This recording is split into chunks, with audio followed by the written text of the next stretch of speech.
Hi friends, എല്ലാവർക്കും ഷാനി വ്ളോഗിൻ്റെ പുതിയൊരു വീഡിയോയിലേക്ക് സ്വാഗതം. ഇന്നത്തെ വീഡിയോയിൽ നമ്മളൊരു വെറൈറ്റി ആയിട്ടുള്ള പ്ലാന്റായ ഫേൺ ചെടിയുടെ കളക്ഷൻസും അതേപോലെ പ്ലാന്റ് എങ്ങനെയൊക്കെ നമുക്ക് കെയർ ചെയ്യാം അതിൻ്റെ റീപോർട്ടിങ്ങും വളപ്രയോഗമൊക്കെയാണ് വീഡിയോയിലൂടെ പങ്കുവയ്ക്കുന്നത്. ഇപ്പോൾ നമ്മൾ കണ്ടുകൊണ്ടിരിക്കുന്നത് ഫേൺ വെറൈറ്റിയാണ്, സിൽവർ ഫേൺ. ഒരുതരം പന്നൽ ചെടികളാണ് ഈ ഫേൺ ചെടികൾ എന്ന് പറയുന്നത്. അത്തരത്തിലുള്ള ചെടികൾ നമുക്ക് ആ ഒരു രീതിയിൽ തന്നെ ഒരു അധികം വെയിലില്ലാത്ത രീതിയിൽ ഒരു കൂളിംഗ് അറ്റ്മോസ്ഫിയറിൽ വേണം നമ്മൾ ഈ ചെടികൾ വളർത്തിയെടുക്കാൻ. ഓവർ വെയിൽ കൊണ്ടുപോയിട്ടുണ്ടെങ്കിൽ ഇലകളൊക്കെ കരിഞ്ഞു പോകാനൊക്കെ സാധ്യതയുണ്ട്.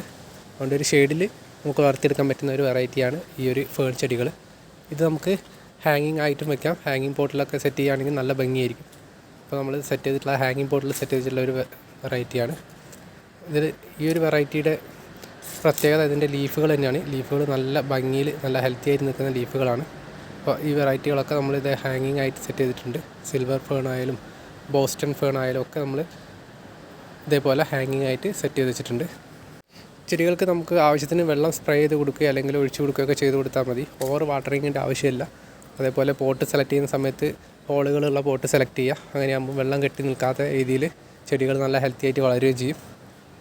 നേരത്തെ പറഞ്ഞതുപോലെ വെയിൽ അധികം കൊള്ളിക്കാത്ത രീതിയിൽ വേണം ചെടികൾ നമ്മൾ വെച്ച് കൊടുക്കാൻ വേണ്ടിയിട്ട്. അപ്പോൾ അതിനനുസരിച്ചുള്ള ഏരിയയിൽ നമ്മൾ സെറ്റ് ചെയ്ത് കൊടുത്തു കഴിഞ്ഞാൽ ചെടികൾ നല്ല ഹെൽത്തി ആയിട്ട് വളരുകയും ചെയ്യും.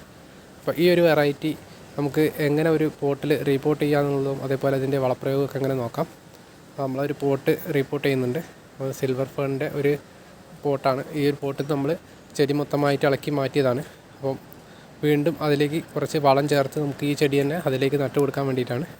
അതിന് വളമായിട്ട് നമ്മൾ എടുക്കുന്നത് ചാണകപ്പൊടി തന്നെയാണ്. ചാണകപ്പൊടി മണ്ണും മിക്സ് ചെയ്തിട്ടാണ് നമ്മൾ ഈ പോട്ട് നിറയ്ക്കുന്നത്.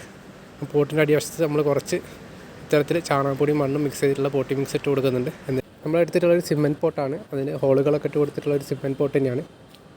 ഫേൺ ചെടികൾ പല വെറൈറ്റികൾ നമ്മൾ നാട്ടിൻപുറങ്ങളിൽ തന്നെ കാണാറുണ്ട്. നമ്മൾ മതിലിന് മുകളിലും നമ്മളെ കിണറിൻ്റെ സൈഡിലൊക്കെ ഈർപ്പമുള്ള ഭാഗത്തൊക്കെ ഈ ഒരു ഫേൺ ചെടികൾ പറ്റി വളരുന്നതായിട്ട് കാണാം. മഴക്കാലത്തായിരിക്കും ഈ ചെടികൾ കൂടുതലായിട്ട് നമ്മുടെ മതിലിന് മുകളിലൊക്കെ പറ്റി വളരുന്നതായിട്ട് കാണാറുള്ളത്. അപ്പോൾ അത്തരത്തിലുള്ള ഒരു ചെടികളുടെ ഈ വെറൈറ്റി തന്നെയാണ് ഈ ഫേൺ ചെടികൾ. അപ്പോൾ അതിനനുസരിച്ച് വേണം ഒരു കൂളിംഗ് അറ്റ്മോസ്ഫിയറിൽ വേണം നമ്മൾ ചെടികളൊക്കെ വളർത്തിയെടുക്കാൻ വേണ്ടിയിട്ട്.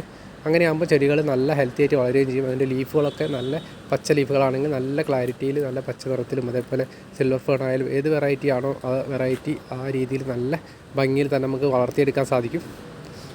അപ്പം വേനൽക്കാലം കഴിഞ്ഞാൽ നമ്മൾ ഈ ചെടികൾ വെയിൽ കൊള്ളിക്കാത്ത രീതിയിൽ ഷെയ്ഡിലൊക്കെ വെച്ച് കൊടുക്കുക. അതേപോലെ വെള്ളം ഒന്ന് സ്പ്രേ ചെയ്ത് കൊടുക്കുകയൊക്കെ ചെയ്തിട്ടുണ്ടെങ്കിൽ നല്ല ഭംഗിയിൽ തന്നെ ചെടികൾ വളർത്തിയെടുക്കാൻ പറ്റും. അപ്പോൾ നമ്മൾ ഔട്ട്ഡോറായിട്ട് സെറ്റ് ചെയ്യാൻ പറ്റുന്ന നല്ല വെറൈറ്റികളാണ്. ഇൻഡോറായിട്ട് വെക്കുകയാണെങ്കിലും പാർഷ്യലി ഒരു വെളിച്ചം കിട്ടുന്ന രീതിയിൽ വേണം ഈ ചെടികൾ വെച്ച് കൊടുക്കാൻ വേണ്ടിയിട്ട്. അപ്പോൾ ഇത്രയൊക്കെയാണ് നമ്മുടെ ഈ ഫേൺ വെറൈറ്റികളുടെ കെയറിങ് നമ്മൾ ശ്രദ്ധിക്കാറുള്ള കാര്യങ്ങൾ. അപ്പോൾ വീഡിയോ നമുക്ക് ഉപകാരപ്പെട്ടാൽ ലൈക്ക് ചെയ്യാൻ മറക്കരുത്. മറ്റൊരു വീഡിയോയുമായി കാണുന്നവരെ എല്ലാവർക്കും ബൈ ബൈ.